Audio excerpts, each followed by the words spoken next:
You're tuned in to the Restaurant Rockstars podcast. Powerful ideas to rock your restaurant. Here's your host, Roger Bodwin.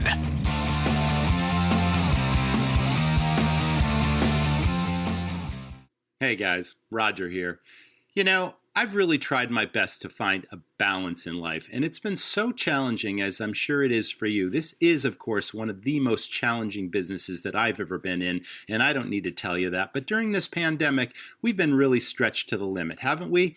Well, in this episode, I'm speaking with my fellow industry pro and friend, colleague, Jaime Oikle of runningrestaurants.com. As you know, Jaime sometimes hosts this podcast. We get together from time to time to collaborate.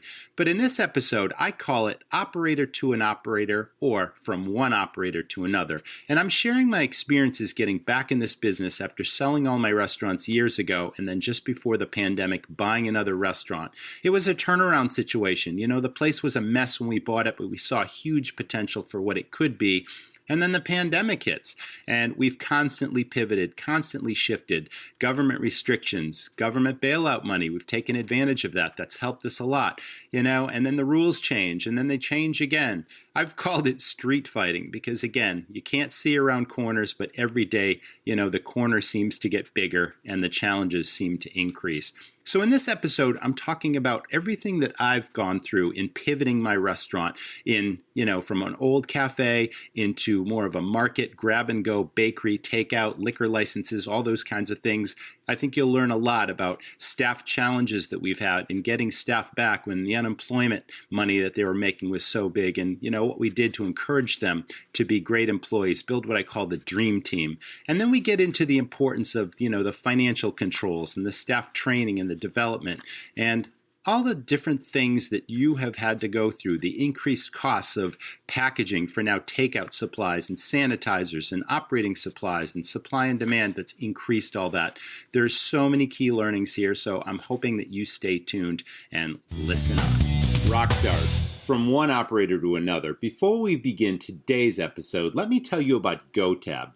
GoTab is a way to offer your customers safety, convenience, personal service, and respect for their time schedule. Your customers are free to choose how and when they order, pay, and connect with your restaurant. GoTab has a QR-based contactless ordering and payment feature that lets guests open their own guest checks as well as split tabs and tips from their own device.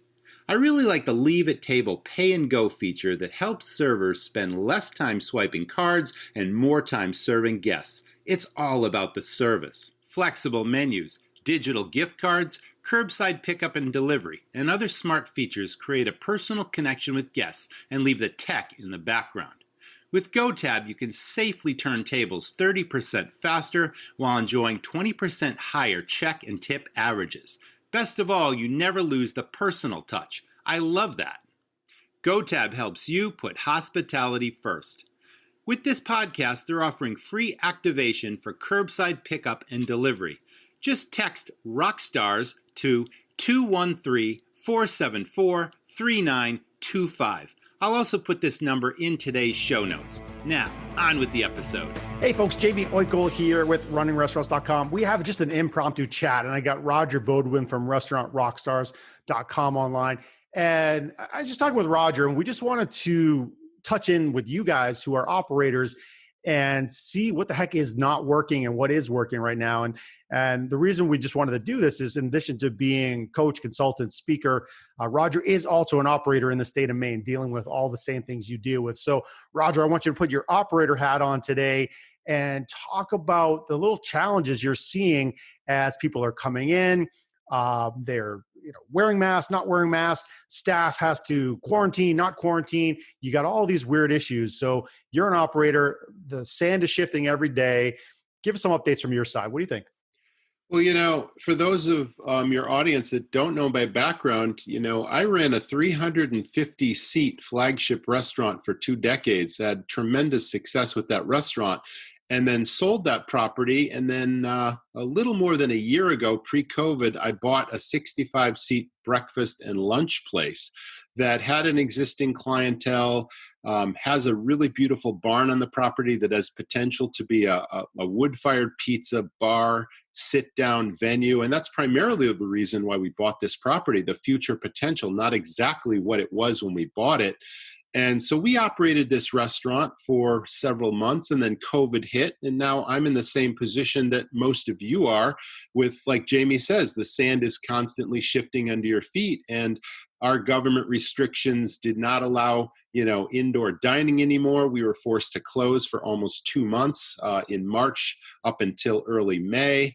And then, we applied for government bailout money. We received that money. And then we attempted to pivot and shift our operation to curbside pickup and delivery and takeout, and also shift a portion of our dining room space to a grab and go market with prepared foods and beer and wine to go and cocktails and all that kind of stuff, which has worked. And now the government restrictions were sort of lifted to some extent. You could have, as long as you maintain the social distancing piece of 6-foot tables, you could have up to 50 people in your restaurant, including staff. And, it was great during the summer because we had outdoor seating. We probably had 10 picnic tables outside. We could easily social distance. We own the property. There's a huge parking lot. We have a courtyard in front of that barn I told you about, and that was great. But now that the weather is changing and it's getting colder, we brought seats back into our restaurant about 2 weeks ago, and it was limited seating. Instead of 60 plus seats, we had 17 or 18 seats. And my goal was to reopen up a classic breakfast counter that we have with the old-fashioned soda counter stools and all that. And that would be the next step, but that's challenging because unless you're a family, you can't seat people right next to each other. So, if there's 10 stools at the counter, can you serve, 2 disparate parties? So we're dealing with all of that. And then now we're hearing that, 6-foot social distancing is not necessarily protecting your customers, which is a challenge. And they're saying that this disease can be spread 12 feet away. But the biggest challenge, to answer your question, James, is we brought in the seating, but we find that customers aren't following the rules. You're supposed to wear a mask whenever you get up from a table and you're not actually eating or drinking anything. And we have takeout customers that are at our counter behind the plexiglass wearing masks, and they're buying beer and wine and prepared foods to go. And they're really balking and getting upset with all the customers sitting down that aren't following the rules. They get up to go to the bathroom, they're not wearing a mask. They're sitting at a table, taking up space, waiting for their food to be prepared when it's literally for sit-down customers. When you get your food, you can sit down. And we're finding all sorts of challenges with that. And so just yesterday, I pulled all the seats out of the restaurant, and we decided to pivot completely and go more market, because we figure, okay, the real estate is more valuable selling merchandise and bringing in lots of market type goods as opposed to someone sitting at a table for an hour, having a coffee and a muffin, taking up space, alienating all our other customers that really like the market concept. And in this business, we can't please all the people all the time, no matter how hard you try. And finding that balance for us has been super challenging. Listen, man, absolutely. I can imagine the nightmare for the staff, and then the frustrated customers, and then who wants to enforce the rules and so forth. It gets uncomfortable for everybody. But I want to talk about the cold weather first, because I know this is the case for a lot of operators across the country. Summer has been good and outside dining is fine. Weather is fine, but it's changing. Roger, again, is in Maine. Foliage, it's happening. Like, it's coming. And so I've seen online other restaurants starting to develop ideas, and whether it's a weather bubble or, fire pits and the heaters, probably a good time to be in the outdoor heat lamp business. But at some point in Maine, you're not going to want to sit outside in the snow eating your food.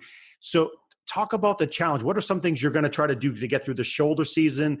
Other tips you've seen folks in other markets do to get through this little time?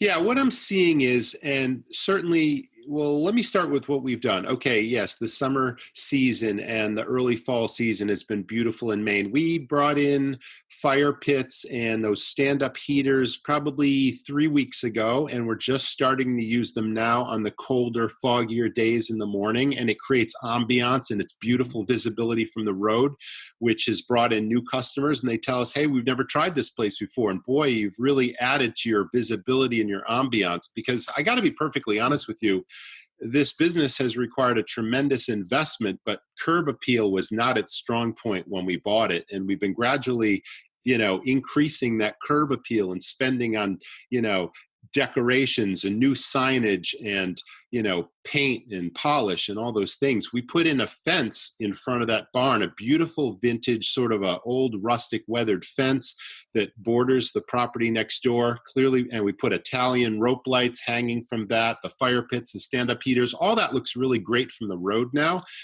But again, we're thinking about maybe a tent, because there are days that, the heat doesn't necessarily disperse sideways as much as it should, even though we bought, some pretty big BTU heaters. So now my partner, my wife, who's actually, GMing the place, is thinking we need a tent that goes over all this to maintain the heat and on any of those rainy, drizzly days. But my thought is, since this courtyard is in front of that whole barn, which we're ultimately going to turn into a dining venue next summer, even though it's an uninsulated space, it's still a wide open, really appealing barn right in front of the outdoor tables. And you slide these big barn doors open, I'm thinking we can move some tables inside that barn for at least the early part of the winter and have portable heaters in there and make sure it's safe, of course. But I think that beats a tent. It's more of a permanent roof over your head versus the wind issues that come with tents and all those other things. So you try something, you experiment, you pivot. Some things work, some things don't, but you always have to be thinking and being resourceful. What can I do? Because you got to plan ahead. Like you said, James, the weather's getting colder, and suddenly that outdoor dining is going to go away for an awful lot of restaurants. And, whether you go inside again or you pivot and you do more grab and go and take out and delivery like we're doing, all those things, it's like, these are the challenges.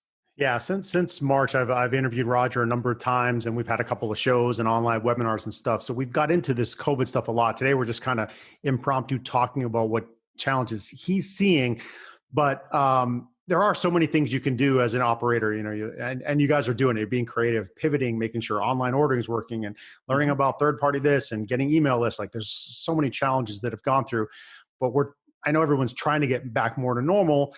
And different states are letting you do that. I'm here in Florida. They opened up 100%. Like the governor said, you can do back to normal. And so, what does that look like, for the customers? And so I want to get back to Roger's point about that comfort level as a customer. I go in, maybe I'm just there to get takeout, and I'm still, I want to wear my mask 100% of the time.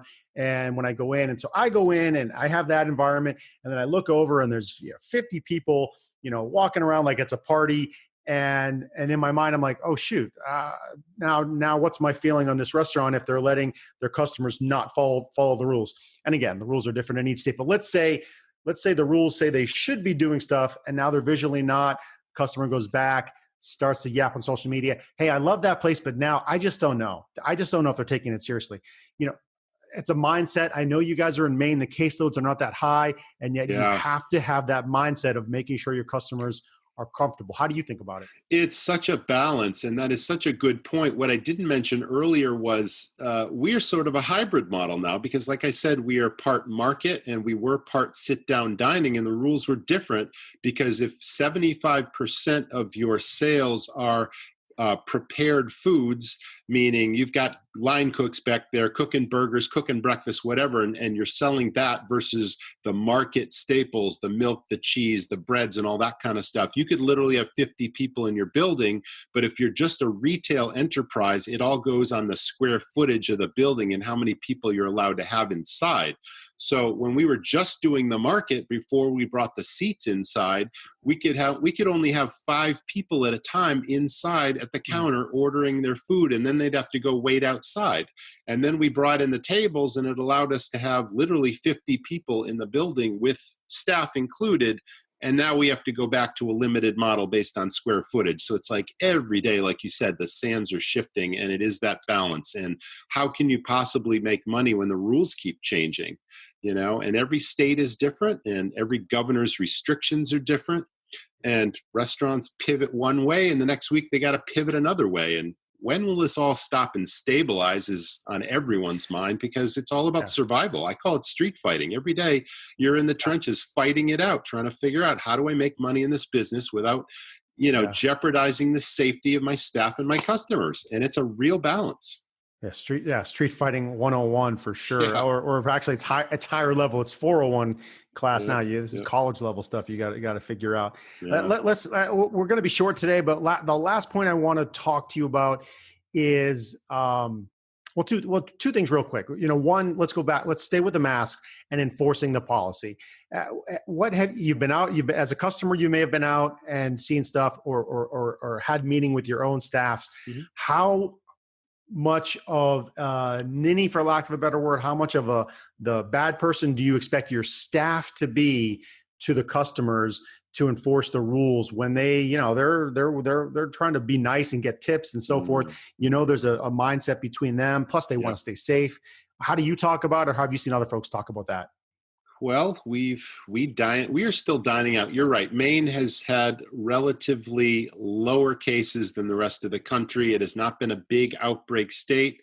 However, there was a wedding about a month and a half ago that infected hundreds of people now. And there's been, I think, many deaths related to this one wedding where they overexceeded capacity and didn't maintain the social. That all made the national news, of course. And that impacted our state regulations and all this other sort of thing. But we've been dining out, and there are those restaurants with sit-down dining that have gone right back to normal.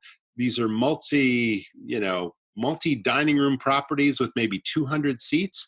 And they're maintaining the policies. I do see that the customers are wearing masks when they get up and go to the bathroom and all that sort of thing.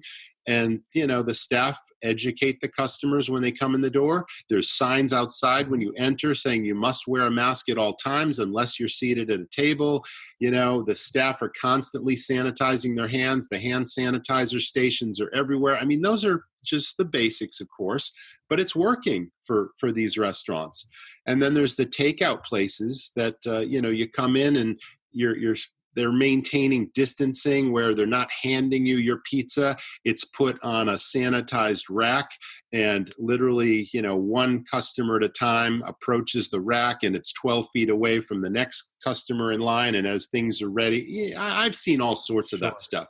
I see restaurants that are adding, these temporary portable structures with sort of canvas and plexiglass window sides to them that is that's providing some, measure against the weather that's just popping up all over the place. People are doing a variety of things because they know that, things are constantly changing, and they just got to keep adapting. So, but all this leads to increased costs. It's like you costed out your menu, you're charging what you believe the market will bear for the food. But what the customer doesn't understand is suddenly your costs went up significantly because the cost of the packaging for the takeout containers, and the cost of the rubber gloves that are going through the roof because there's a shortage of rubber gloves, and the cost of the masks that you have to provide for people that show up without masks, and the sanitizers and all this stuff. I looked at my operating expenses, and they're literally increasing all the time because of supply and demand situations, yet you can't pass that on to the customer anymore if you want to maintain your business.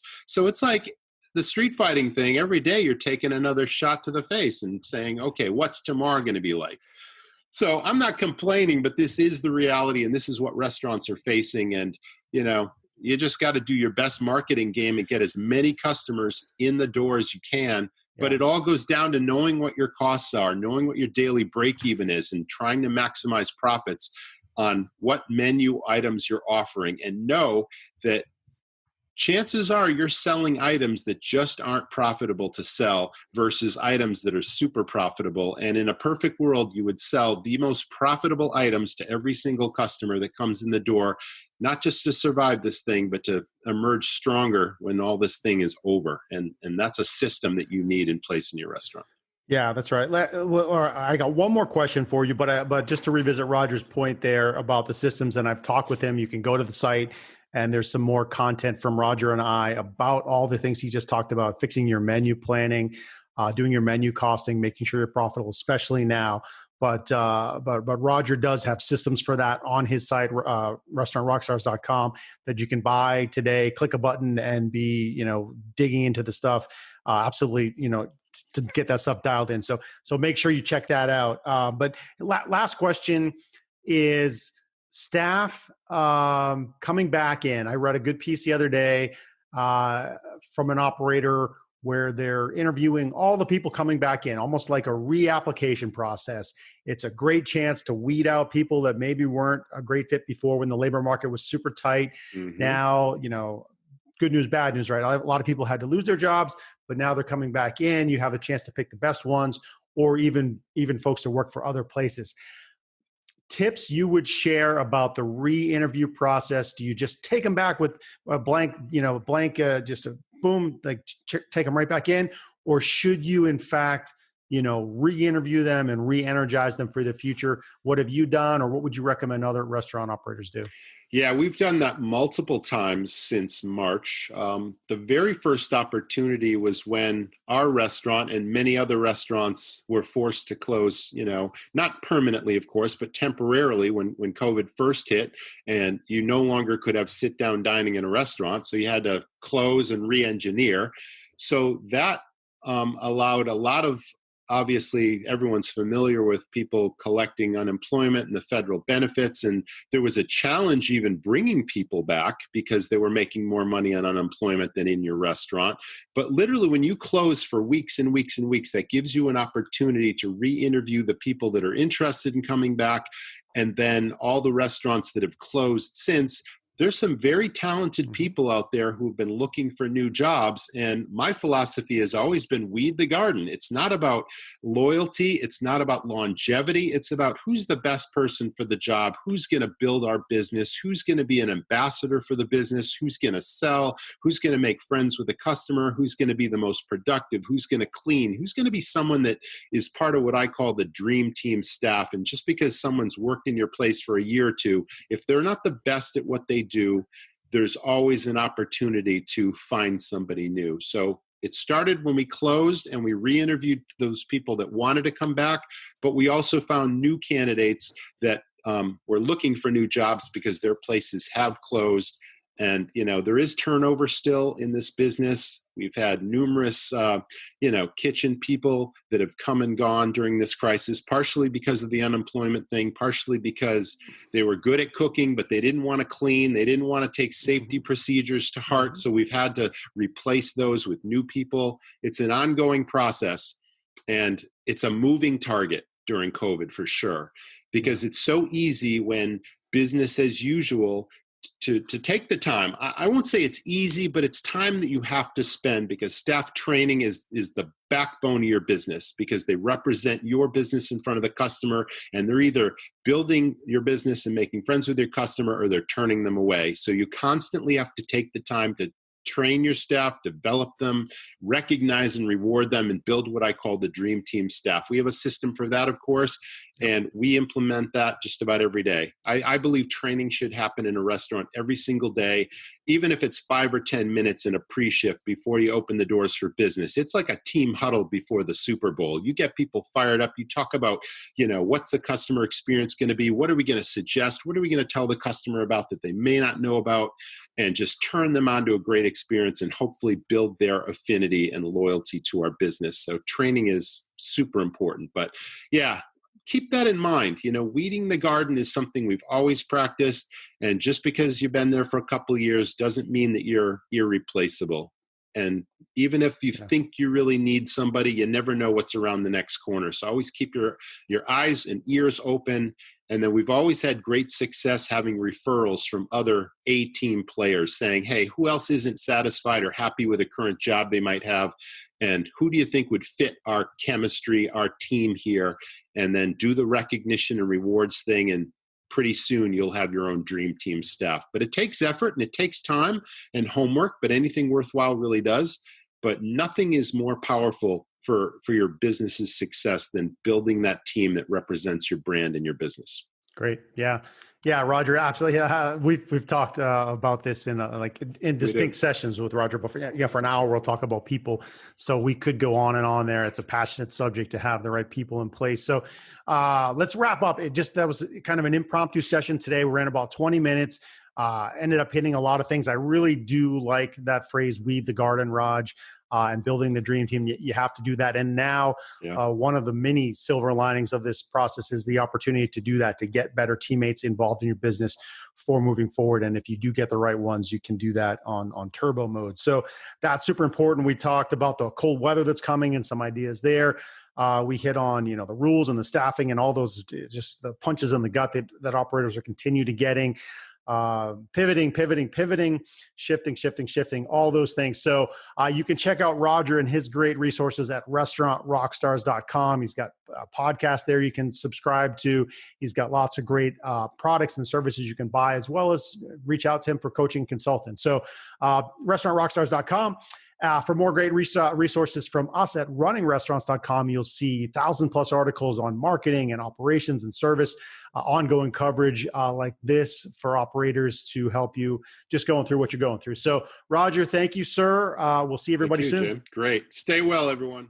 Guys, I hate to use cliches, and I know you've heard this 1,000 times before, but there really is no other appropriate phrase than we're all in this together. I hope you found this episode not only learning, but entertaining as well. Sometimes you just got to laugh at all the craziness that's happened. If you're still there, if you're still surviving, you've been resourceful, you've been creative, you've pivoted numerous times, you've dug deep, you've worked with your staff, and that's really what it's all about. And as you know, it all comes down to those critical systems, the financial controls, the staff training and development, and the marketing to build loyalty to your customers.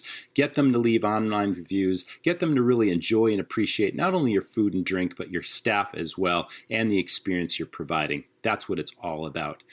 Listen, I offer a free 30-minute consultation, no strings attached, of course, just because I love talking shop with operators. If you have a particular challenge that you need help with, a pain point, reach out to me, Roger, Roger, at restaurantrockstars.com, and let's chat. And thanks so much for tuning in. And please leave us a review on iTunes. I only ask you that because it will help other operators and other managers find us. And it's so important that we spread the word and that we continue to help this industry move forward. So once again, a big thank you to GoTab for sponsoring this episode. And we will see you next time. Thanks for tuning in. Thanks for listening to the Restaurant Rockstars podcast. For lots of great resources, head over to restaurantrockstars.com. See you next time.